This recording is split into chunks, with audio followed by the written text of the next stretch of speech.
I'm Gab, he's Jules. Blue skies over West London.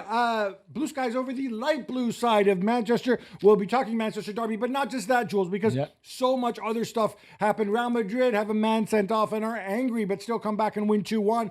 And how about that? Juventus against Inter. Oh, great you game. want to see some long-range goals. You want drama. You want a three-pointer at the buzzer. You got all that. So, but we're going to start, though, with the big men making the difference in the Manchester Derby. Remember Pep Guardiola, when they asked about signing Donnarumma, he just kept saying, he's so big, he's so big. And I thought, hey, James Trafford is maybe even taller. He is actually, yeah. But anyway, the big men did it. Erling Haaland is on fire. After scoring 99 goals against Moldova, he comes out. Again, it's the kind of game he could have had 4 goals. He had 2. He looked devastating. Yeah, that second half, especially the first half, maybe not so much. The first half was not a very good half anyway, of football in general. But the second half, it was great once United collapsed like they sometimes do. And he gets space. He should have scored a hat-trick, or at least 4, or at least 3, maybe 4 goals, like you said. I'm still not sure how he missed that one that hit the post. He had 5 touches in the United box, scored 2 goals, hit the post 1, 3 shots. In terms of ratio of how little, in a way, he saw the ball and how much damage he did, it's just incredible. I think we saw, with no Aït-Nouri, with no Ryan Cherki, I think we saw a more muscular, a more dynamic, if you will, with Doku running wild. And you know I'm a Doku guy. I need to mention Gigi Donnarumma. It was his debut. There's doubters and whatnot. He had to make 2 saves. The first one, okay, he looked a little silly doing it, but I think he had it under control the whole time. The one in the first half. The one in the second half potentially was a difference maker because they're 2-0 up at that point, and it wasn't an easy save by any stretch. If he doesn't make that, then it's 2-1, then doubt creeps in and whatever. So thumbs up to Gigi? Yeah, it's a good save. I think he's on the right side of it already, to be fair, even if he doesn't really see the ball leaving because of O'Reilly on the Mbomo volley. But I think he didn't have much to do apart from that. He was good. There was even a couple of crosses when he went and pushed the ball away. The distribution is not good, but we know that. I think he's got 30% long balls and things like that. So, but that's, we told you about that before. But yeah, I think for a debut, I don't think there was ever a question he would not start that game. I mean, when you invest so much, when you sign the best goalkeeper in the world, you have to start him even in a game, even in a derby like this, especially at home. So yeah, it was a good debut. On the flip side, for Manchester United, I had seen baby steps. I did not see them in this game. Now, we'll get to this later. I don't think City were great by any stretch in this match, although they fully deserved to win. Could have won by more. Reinders, of course, also missing that late chance. But I saw United going backwards, and I put it down to several things. One is no Matías Cunha. Yeah. 2 is we saw Benjamin Cesco's first start, and he's going to have to learn the new position. He's never played up front on his own. He still looks really, really raw. He's kind of like a long-term thing. But 3 is something that still bugs the crap out of me. Bruno Fernandes in front of the back 4. How does that? Why is he obsessed with taking his biggest attacking threat and playing him so far away from the goal, making him do things that he's not good at, and he has to learn? Why? He needs a passer there. We've explained it a million times. We're going to repeat it again. Well, instead of screwing around with the goalkeepers in the summer, Onana, Lemons, this, blah, blah, blah, but why don't you just go and do this? Yeah. We've said that I think we both agree that the priority for us was a midfielder. It's quite unbelievable he didn't sign anybody. And I don't mean just go and sign Baleba for 120 million. There were other options in midfield that would have made this United midfield better.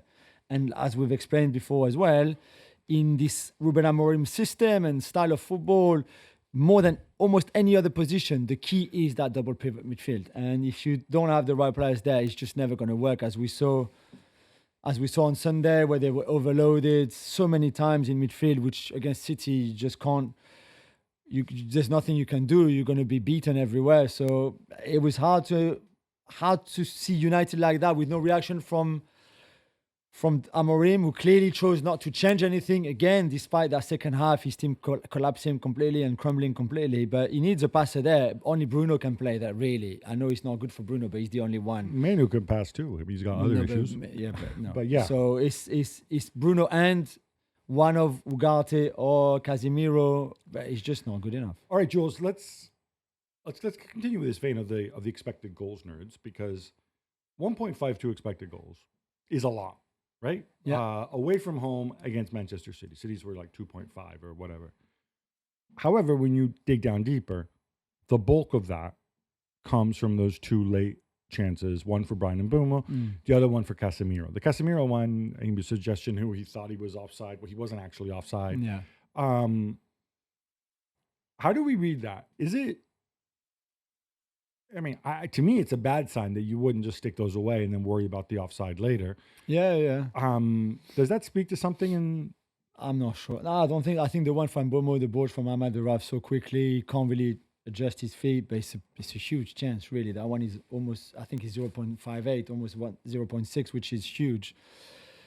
And the one for Casemiro is on a set piece. We've said City and Donnarumma would struggle on set pieces, even if it was okay-ish yesterday. And it's quite surprising from somebody like Casemiro, who's so good on set pieces overall in terms of awareness, heading of the ball, everything we want. This was not header, but to have not dealt with it properly, whether he thought he was offside and he stopped or not, he should know. I mean, a guy like him with his career should know better anyway. They came late, as you said, once United had to push and finally try to do something with the ball. And when City, I think, had game on and just were like taking the eye off the ball and just trying to play on the counter. So I'm not sure how much it says, really. I know it's a big XG. The damage was done already. And that I don't think that takes away from how bad, really, especially in the second half, United were overall. I want to go back to Cesco. You know, in the end, we're talking off air. You said, like, he didn't have service. Yeah, I feel for him a bit. He had one shot from outside the box, 0 touches in the box. The guy spent the last 2-3 years playing in a completely different system where he always had a little guy buzzing around him, right? Yeah. Usually Luis Openda. Yeah. I think that's got to make a difference. And obviously you're talking about making adjustments, and the big luxury for Amorim is no European football, so they can spend all week trying to build chemistry. He's not going to change his system. He said so. As long as he's there, he's not changing his system. So that means Cesco, at his young age, has to kind of learn on the fly. Is he being a little silly with this, Amorim? That's a good question, Gab. I mean, I guess not the only option. The one option that would probably be the best for Cesco is Zirkzee behind him, because that would feel a little bit like another forward with you. Because even if Cunha plays there with Mbeumo will always go wide and wait for that ball on the right-hand side. This is what he did at Brentford. This is what he's been doing for United so far. So this won't feel for Cesco like another striker with him or forward with him. Cunha just has that freedom, wants to play everywhere, wants to touch the ball a lot, drops a lot. So that won't feel as well the same for Cesco than having another forward next to him. Diallo goes wide as well. Yeah, and Ahmad is... I don't even think that inside 10 is good for Ahmad, as we saw yesterday.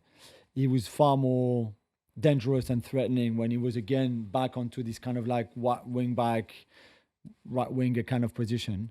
So Zirkzee is the one, but Zirkzee is never going to start ahead of all the others. You know, even Mount would not bring the same support to Cesco than Openda or another number 9 or another forward would do. So he will have to get used to it and learn, as you said when we were off air preparing for the show. It doesn't. I don't know him at all.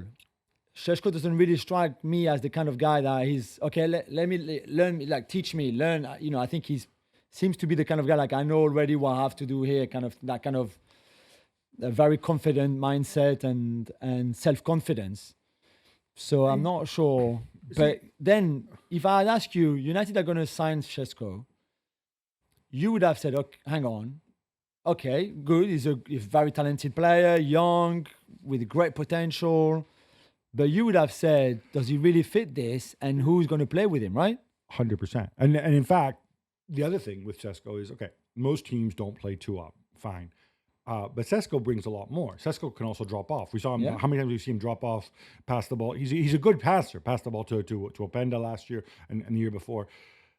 The logical thing would have actually probably been Gyökeres to United and Cesco to Arsenal. If you're just looking in terms of fit, right? Because Cesco's maybe more Havertz-like, except of course he's bigger and stuff like that, and younger. It didn't work out that way, and this is where I struggle with where United are more broadly, because they have a lot of really gifted young players, right? There's Diallo, there's Lenny Euro, now there's Cesco, who they've spent money on. There's Lemons, who at some point I presume we'll see, and I don't know. We touched upon the midfield that doesn't work. If you make a change now, in terms of manager, it would be a change in less than a year, which is, I think pretty unconscionable. Then you get a guy coming in with a bunch of young players, and he's got to go and fit the pieces together. I think you're kind of starting from scratch. So the big question is, do you have faith in Amorim that he can make this work, that he can continue to develop these young players? Because it's harder to develop when your team's playing badly. And it's harder to develop when you've got pieces that don't fit. Yeah, I think that's for me, it's just the system, the issue. I think there's talent in this team. I think we saw a bit of improvement when everybody is fit, including Cunha especially. But then the improvements that we saw against Arsenal, to be fair, where they played well, especially for that midfield issues that we mentioned before, for a little bit against Fulham, the first half against Burnley, nothing really in that City game, but there was a bit of an improvement. But yet the system doesn't fit the squad. They sign players that don't really fit this. Even Mbomo, I think I see him and I'm like, he's dying to go wide. He's dying to go on outside, by that touch line, because this is where he's good at, and then come inside onto his left foot, and he can't really do it because he has to play on that half space on the right, because there's a wing back next to, whether that's Ahmad or Dalot or Mazraoui on Sunday. And I'm just thinking, like, really? And if Amorim doesn't want to change the system, I don't think the system is working with this squad. Okay, so Amorim's going to get all the blame for this, but they have whatever Jason Wilcox's title is. I don't know if it's technical director, sporting director, or whatever it is. Presumably, he's an ex-footballer. He's a smart guy. He is, yeah. He looks at this and he realizes it. And this is what I would question. I'm going to question this now. Look, Lemons might come in and be the second coming of Thibaut Courtois. Although, of course, he's 23 years old, has one season under his belt. Yeah. When Thibaut Courtois was the same age, I think he'd achieved a lot more, right? But you have Onana, who at least has been there, done that. I know he's been criticized and whatever. You send him on loan to Trabzonspor. Yeah. And you know he's going to come back in a year. So maybe he's your plan B. Maybe he'll regain his mojo, whatever.